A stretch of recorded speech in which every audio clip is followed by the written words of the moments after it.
Hey, ¿qué pasa?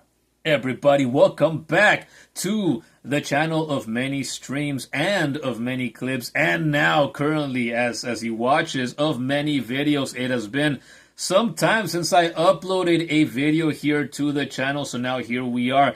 This is not a video about anything gaming, though. That's what my channel is known for the people who know it. So if you're into gaming and not into wrestling, because that's what this video is about, it's a video review of the big WWE SummerSlam PLE that happened this just past Saturday and Sunday, this past weekend, a couple of nights ago. It's Thursday, August the 6th, as I sit here and finally just got done recording the entire review after I wrote the script for it on and off throughout these past several days as I watched the show match by match, piece by piece throughout this entire week so far. So I think it turned out about as well as it could have. As you can see, it is a vertical video instead of something horizontal, which I originally wanted to do, but I wasn't able to do it because I wasn't able to set up things in a way, the lighting in the way that I wanted,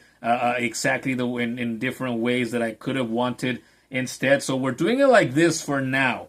It just is what it is, and next time I do this, if it's a bit different, that'll be why. It's because I would have figured something better out. But this time I thought, you know what? I gotta do it. I gotta do it. I tried for a while already earlier. I just gotta do it and get it out there. So that's what we're here to do. Hey, so once again, this is not gaming content. This is wrestling content. So if you didn't watch SummerSlam, maybe this isn't for you. If you didn't watch it, but you like to hear people talk about wrestling, then maybe this is for you, because I am a lifelong wrestling fan, and I have heard experts, veterans of the profession, talk about professional wrestling for like 15 years now. I've listened to people like Chris Jericho and Jim Ross, Steve Austin, Jim Cornette, Stevie Richards, and others as well over the past decade and a half.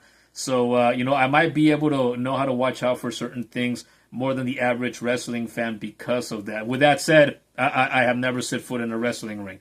I am not a professional wrestler. I have never tried to train to be one or anything like that. I am just a fan, like a lot of fans nowadays. So, I am not a professional. Okay, I watch, and I'm sitting here now, and I'm going to talk about it. I'm going to review it. So, take it for what it is. You're not going to hear me try to claim that I'm anything but a viewer, anything but a fan. So with that said, that's what this video is. How about we start getting into the actual review now? There was a good handful of matches, and I think that the event overall was pretty good.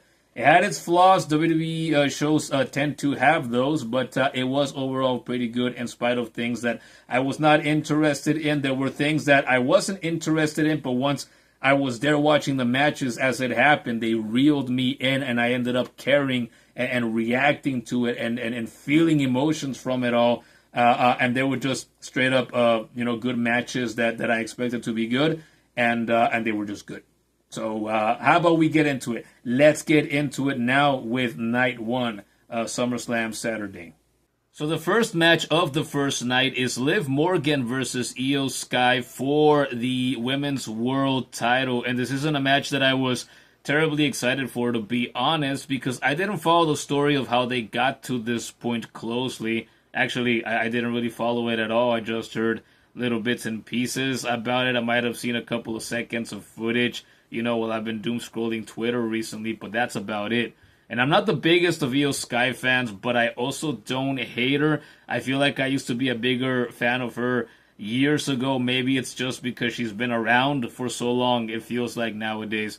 But yeah, I don't hate her. I think she is great. She's a hard-hitting wrestler at times, but she lacks the character and the charisma that Liv possesses. Although, likewise, maybe some would agree that Io is a better in-ring wrestler than Liv Morgan is. I bet she would probably say that. And I've never met her personally, so I don't mean to put words in her mouth, but I would be surprised otherwise, right? In any case, I think I prefer to see Liv over Io, which is the main reason why I watch this match. If she hadn't been in this one, I don't think that I would have, because it's been a long time now since I generally found the women's division interesting, and that goes for both shows, Raw and SmackDown, in the WWE.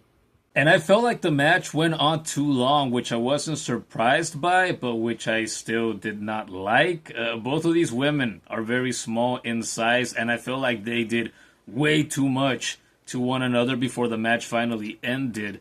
I know this is nothing new, because doing too much for too long is something that has been consistently wrong with wrestling for a long time now, years, and years maybe I could say. But as much as I enjoy seeing Liv Morgan sometimes, for example, it's hard to not feel taken out of the match when she gets hit with things like a Spanish fly off of the top turnbuckle and down into the middle of the ring, and she kicks out like that's something that shouldn't finish her off. And later on in that match, she and Io are on the apron of the ring, and she's sitting down by one of the ring posts, and Io hits her with those running knees that she likes to do to people, and Liv sells that like it killed her. But still, it's not what ended the match. And what's more, I've always thought that those running knees that she does are also something that takes me out of the match. The commentary team always likes to sell them like they're actual knee strikes, when it's very clearly not that, because Io always spreads her knees apart to avoid actually hitting her opponents in the face. So it looks more like some kind of crotch attack. Or a pubic attack? A pelvis attack? Lower abdomen? I'm not a wrestler, and I've never asked one what the idea of a move like that is supposed to be. But I've always noticed it, and it's something that's always bothered me. I don't know, you tell me if you think that I'm overthinking it or not, but I don't think that I am. I think it's a bit of a common sense observation that the average person would point something like that out and scoff at it. Alright? And then there'd be wrestling fans, like I've seen people on Twitter, for example, over the years when they ridicule something that a wrestler did in the ring. Like, for example, recently, Jey Uso, try to hit that super kick to the back of Oba Femi's head when they had that match recently, right? And Oba was sitting down with his back to him. Jey went for that kick, right? And he missed it completely. And I saw people replying to other people that were calling that out, right? They were saying, it's like, hey, well, what? Do you want Jey to actually kick him in the back of the head for reals?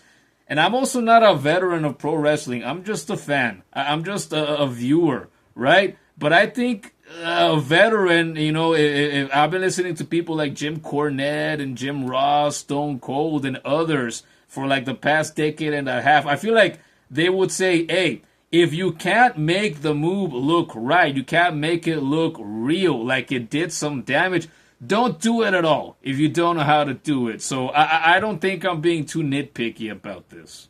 Liv Morgan ended up hitting Io with her finish, and she won the match with it. Oblivion, right?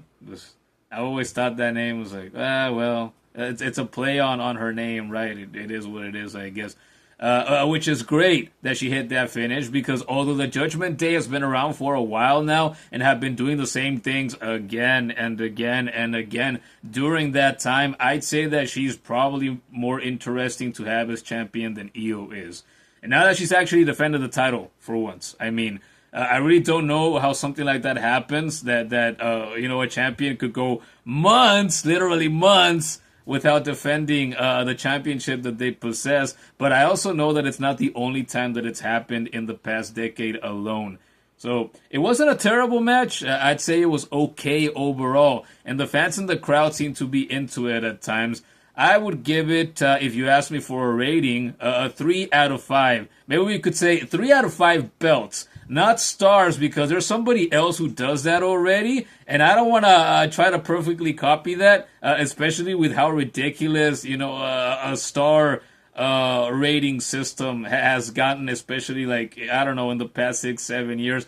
I don't want any of that. Dave Meltzer can have that all to himself. So, yeah, 3 out of 5 belts, let's say, because the WWE has a lot of those, AEW has a lot of those, and I'm sure Ring of Honor does, and TNA has theirs, and then all the independent promotions out there. Everybody likes belts, so let's just say we give it 3 out of 5 belts. It was an okay match. It served its purpose.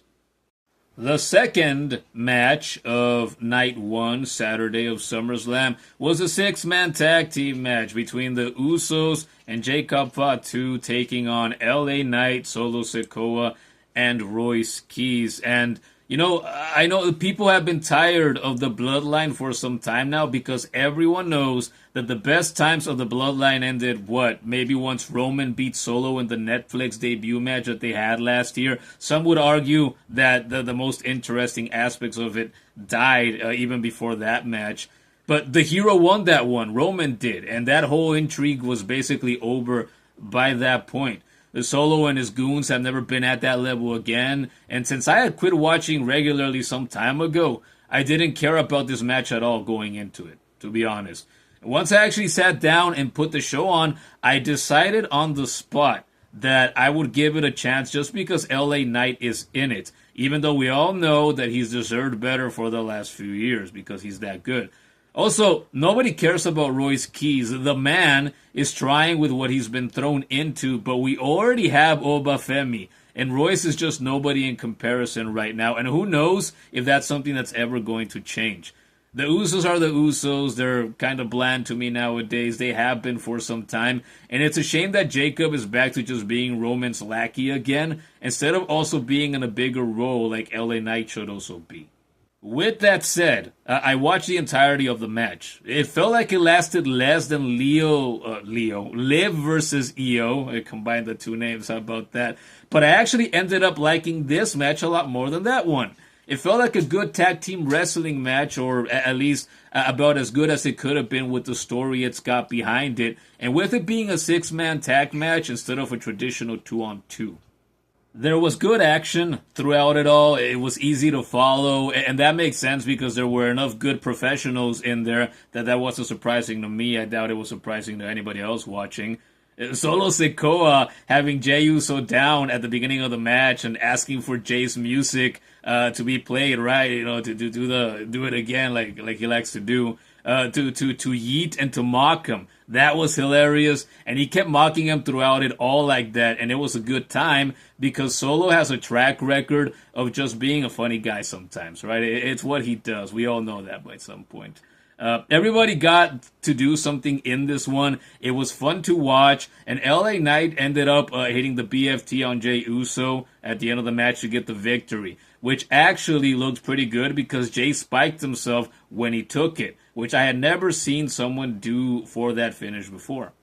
After the match, Solo really wanted to celebrate, and he asked LA for a hug, and LA was reluctant to give it to him, but he did, and that was a great little moment too.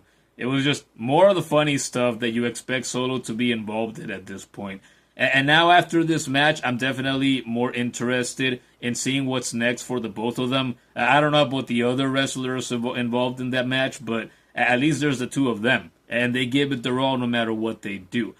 I would rate this match a 3 out of 5 belts as well. That's the same score that I gave Liv versus Io, but I think this was a better match. So it's a 3 out of 5 that's a little bit higher than Liv versus Io was. Next, we have the third match. We have Gunther versus the in-ring debuting Nick Aldis, and this is the match that I was the most excited for originally, besides maybe, Punk versus Rhodes. I've been a Gunther fan for as long as I've seen him on WWE TV, and I've been a Nick Aldis fan going back years to when he was in the NWA, when I watched a few months of that. I thought he was great then, and when he debuted as SmackDown General Manager, I knew he was gonna kill it in that role as well, since I had already seen him as champion and I had heard him talk plenty. I had always wondered why he hadn't wrestled in all this time, and I figured that he had either been offered just the GM role exclusively, or that he had gone for something like that would keep him out of the ring for a while, maybe to take some time off and heal up. And it turned out that those were pretty good guesses, because he ended up confirming that he was just given the GM role in his interview with Chris Van Vliet recently, which was a very good interview, and which you should check out if you haven't already, because it definitely got me more invested in this match. He got emotional in it, and it just made me want to root for him even harder. Anyway, on to the match itself. It was a good match. To put it in a few words, Up to this point, it became my favorite match of the night because it was just one-on-one, and I knew that they were going to lay it in and be the veteran pros that they both are. Just two big men that hit hard and throw hard, and they know who they are. They know what they're supposed to do and how to do it. Gunther is the monster, and Nick is the underdog because he's been out of the ring for as long as he has. When Nick came out for his entrance, at first I thought it was great and that he had good music. As it kept going, though, the music changed, and it made me think, well, what the hell is this music now? I feel like it's gotten a little bit weird. I don't remember what his music was like in the NWA years ago, but I don't remember ever thinking something like this about it. Hell, did he have music in the NWA? Did anybody have music in the NWA? I think they did, but I don't remember anybody specifically. It's been years, I don't really remember that, so don't blame me if I've had time to forget. But he did look pretty much like how I remember seeing him those years ago, and that was great to see again. The match itself was about what I expected, so I think maybe it should have started out more aggressively than it did, since it was a grudge match with some weight and emotion behind it. Nick ended up getting some good offense in throughout the match, but Gunther would slow him down at times until eventually both men wore each other down. There were dashes of grappling here, a little bit of chain wrestling there. The men hit each other with clotheslines at times that looked and sounded really good. And of course, you can have a Gunther match and not have Gunther chopping his opponent in the chest just again and again and again. It was a good story because the match gave us hope throughout it that Nick had a chance against Gunther and that he was going to pull off the upset in spite of any ring rust. But victory was not meant to be for him this time, as Gunther wore him down eventually, and it became too much for Nick. Gunther put him in the sleeper, but Nick reversed it at the end and held him there for a moment too. But then Gunther got it right back on Nick, and it took him down to the mat, and then got the body scissors on him. And unfortunately, Nick had to tap out. And it made me go, ooh, even though that's what I knew would happen, because I wanted to see the underdog win. I wanted to see the NWA World's Champion win. It was a great match. It told the story that it needed to tell. And I legitimately began to tear up during the post-match scenery when his wife, Mickie James, and their son joined them in the ring. And the crowd gave him the acknowledgement and the validation that he said he's been longing for in that recent interview. You still got it, goes that common crowd chant at these events. And Nick definitely does. He also mentioned in that interview that he doesn't know if this is a one-off or if he'll get back in a WWE ring for matches again. But I think it's pretty safe to say that the vast majority of us hope that he will get more opportunities to show the world that he's a master of his in-ring craft. He's got at least a few years left in him, I would think. Me not being him, having no ring experience, I've never been in a wrestling ring either, but I bet that he could kill it in the few years that he could potentially have if he got more opportunities. If they didn't keep him down the way that they keep someone down like LA Knight, for example, give us more Nick Aldis. This match gets a 4 out of 5 from me for being a grudge match with some depth and some emotion and some classic pro wrestling goodness to it. And you know what doesn't get a 4 out of 5 from me? The match that followed that match, because oh boy, or oh girls is what I should say. Instead, I have never been a big fan of the Bellas. I used to hate them in the previous decade because it just felt like a waste of TV time having them get in the ring at all or be in backstage segments at all, trying to do promos and all that.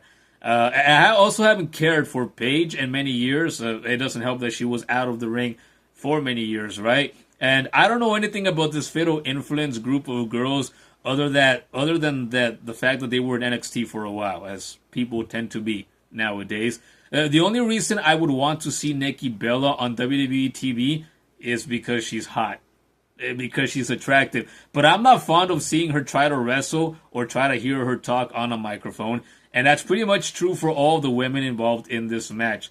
So much so that I wrote this bit of script as the match was happening, which I hadn't done for any of the previous 3 matches before this one. The women's division has been really lackluster for a long time now, and I honestly don't see that changing anytime soon. It's almost always crap with the occasional diamond thrown in there for good measure. They tend to be bad actors, bad talkers, and bad wrestlers. And man, would I get heat for saying these things if I was a popular YouTuber right now, which I'm not. And while I'm at it, it's laughable that the Bellas are Hall of Famers or of anything. But yet again, it's the WWE Hall of Fame, right? And so much of it is equally as laughable.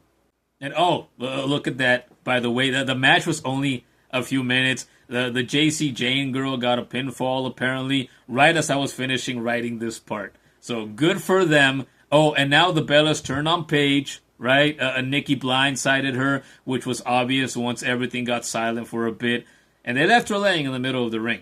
Which means this is going to be the rivalry of the year now that it's starting, right? Obviously. I give this match a 2 out of 5 belts, which means that it's bad and not really worth a watch. If you didn't watch it, you didn't miss anything. If you had thoughts of going back and watching it in the future, don't. You don't have to. You didn't miss anything. You really didn't. And so we go from a very underwhelming and uninteresting women's match to a much more interesting men's match, because next was CM Punk versus Cody Rhodes for the WWE Undisputed title. And if Gunther versus Nick wasn't the match that I look forward to most here, then it was this one. And although I really enjoyed Gunther versus Nick, I ended up enjoying this match even more. Longer matches don't always make for better matches, but this is one of the main events for sure, it having been for the WWE title and all. And it goes without saying that Cody and Punk are two of the bigger stars in the industry right now, and definitely two veterans of the profession that know what they're doing when they step into the ring. Especially in Punk's case, I would say. Anyway, this was almost exclusively a great, long WWE wrestling match. Both men went back and forth constantly throughout it all, as they should have with the histories that they have in this company alone. And they started off the match immediately trying to tell stories of one working on the other's body parts. The way I worded that, I'm not changing that in the script. I could have worded that differently, but I'm going to leave it as is, and we're going to carry on. Punk immediately went for one of Cody's arms at the beginning of the match, and Cody went for one of Punk's knees.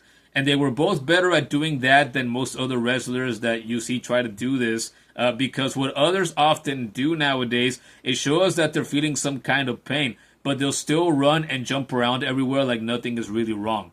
In this match, Punk would slow down while climbing to the top of the turnbuckles, and he once threw a kick at Cody, and he yelped in pain at the impact when he did so. So if that's not the mark of a true pro, then I don't know what is. There were also moments in which Cody would acknowledge his own arm being hurt. So it was a very good match. The only thing that I didn't really like about it is the common thing that I don't like about wrestling overall nowadays. Even they did too much. One of the worst things that main eventers have been doing in this company for years now is abuse and overuse their own finishers. I believe it was Scott Hall that once said something like, if it's not the finish of the match, don't use your finish.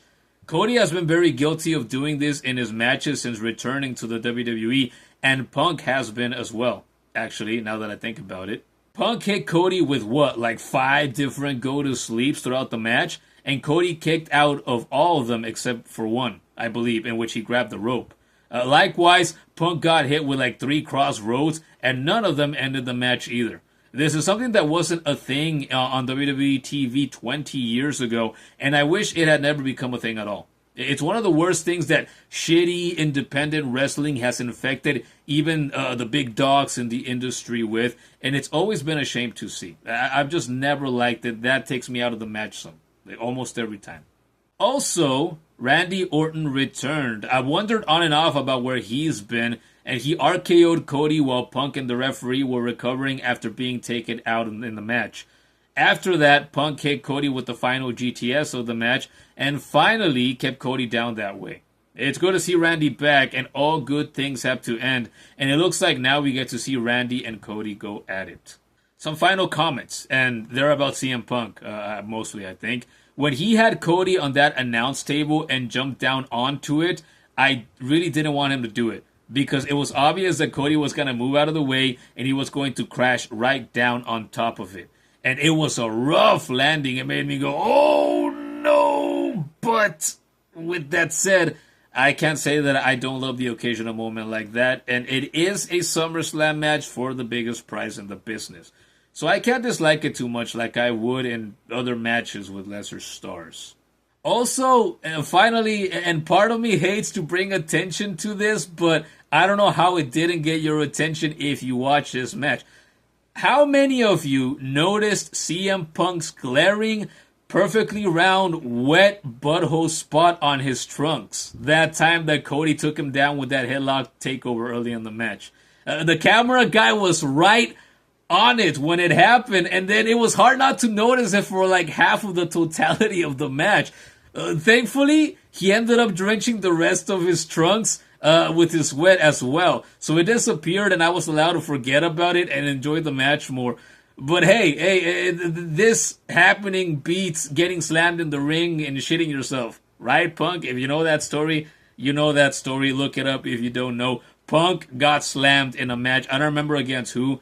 Years ago, way before he left the WWE. I bet he would agree that this is that having something like that happen to you is a better experience than, shitting yourself in the ring for sure. They censor stupid, lame shit on WWE programming all the time. So maybe they can get one of those pro editors of theirs to censor that bit of the match so that people aren't also distracted by it when they watch this back years into the future. But I digress. This match gets 4 out of 5 belts from me, which means I think it was very good, though not without its flaws, so it doesn't get a 5 out of 5. And so finally, to end night 1, we have Brock Lesnar versus Oba Femi in a Hell in a Cell. This is their grudge match, or actually not the grudge match, their rubber match. I wrote grudge match in the script, that's not what it is. It's their third and their final match, that's what a rubber match is. I didn't watch their first two. I only heard it reviewed on Jim Cornette shows after they happened. So I know that Oba won the first one and Brock won the second. Being the final of 3, it's high stakes, so it's a Hell in a Cell match. I think everyone naturally expected that there'd be chairs and a bit of furniture involved. And sure enough, we got chairs, steel steps, and a table at one point. And they laid it in when they would use all of those things, which was also expected with the combined intensity that both men have. Brock went flying into a propped up table at one point, as did Oba when Brock would suplex him. And I gasped when the 2 or 3 times that Brock hit Oba on the head with the steel steps. I was concerned enough for Oba when he took those, because damn, they looked like they rang his bell, and then the way he would fly back down into the mat and everything. What impacts, good God, man. I hope that's not something that, it looks so good. I hope that's not something that, is going to have long-term side effects on his brain or anything, in the foreseeable future. I could only imagine that something like that would have knocked the hell out of me. Maybe even killed me. I don't know. I just got done expressing how much I tend to dislike the overuse of finishers in the WWE title match, but I have to admit that in this match, featuring 2 massive powerhouses in a cage, it makes more sense, so it's a bit less offensive than it was then. I would expect men that look like Oba and Brock would be able to take more punishment than men who look like Cody Rhodes and CM Punk. Powerhouse move after powerhouse move, chair shots, slams, throws, vicious strikes. This match had just about everything that everybody expected.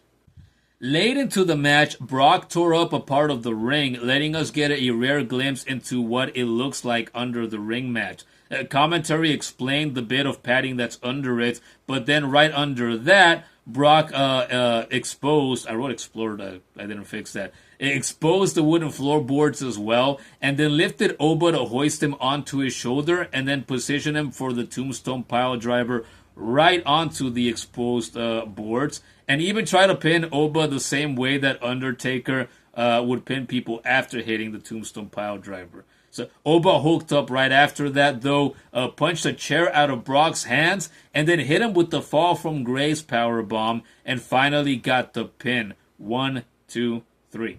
It would have been crazy if Brock had won, but thankfully he didn't, and now we continue to have a new star in Obafemi, who I'm more interested in seeing now that I've seen one of their matches together.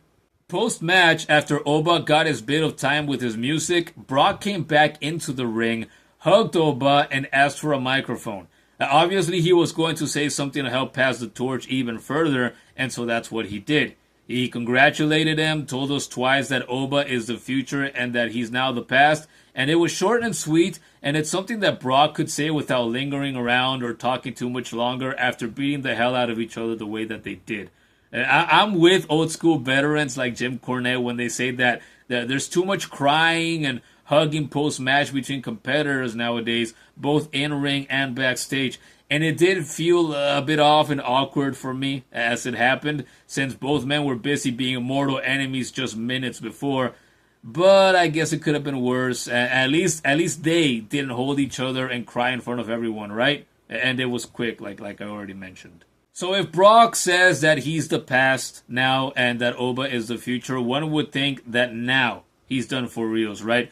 He put down his gloves once before, months ago, and we speculated if he was really done or not, but this has to be it this time. And as a matter of fact, I know for a fact that it is, because he's apparently gone onto Pat McAfee's show and confirmed that he's done, he's ready to retire, he wants to enjoy time with his family, with the stuff that his children do. He wants to be back at the farm with the animals and whatever it is that he likes to do, up there in Saskatchewan or whatever the fuck it was or is in Canada that he has that farm of his, right?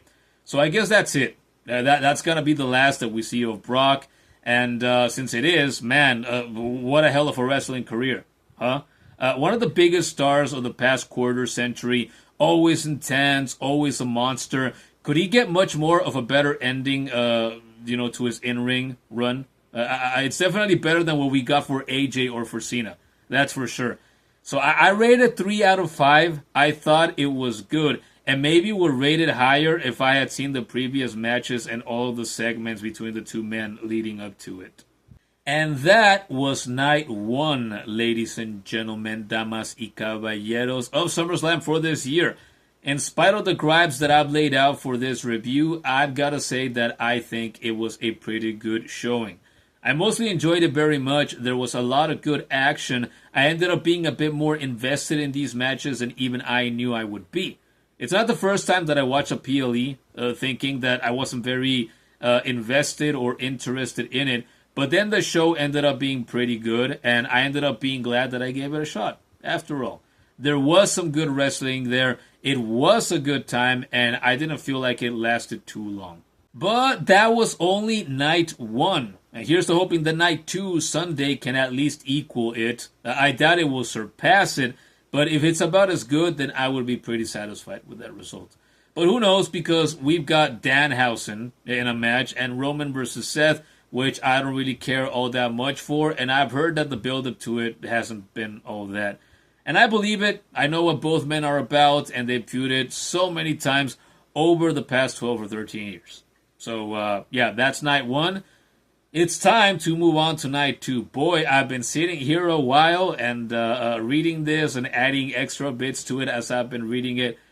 Good God, man. Do I know how to go along off the cuff? Do I know how to go along with the script, too? Apparently. I'm not in the habit of having a script to work with, but let's move on to night 2. I was going to do one video for night 1 and then another video for... Hi, this is the man of many futures now, as you can see by the fact that I'm dressed differently and my hair looks like this right now. I just showered, so it hasn't dried or anything yet. I don't have headphones on or my cap like usual. But you just heard me say that I was going to do this in 2 parts originally, and then I changed my mind and it was going to be all one giant video. But the video, as you can see now, is over a half hour. And I've been slowly working on this whole thing, trying to get it out day by day, writing and recording. And it's all recorded pretty much except for this bit. So I'm thinking, since the video has gone long, we're going to leave this right here. And hopefully in the next couple of days, I'll be back here with you for part 2. Since it's all done already, I just got to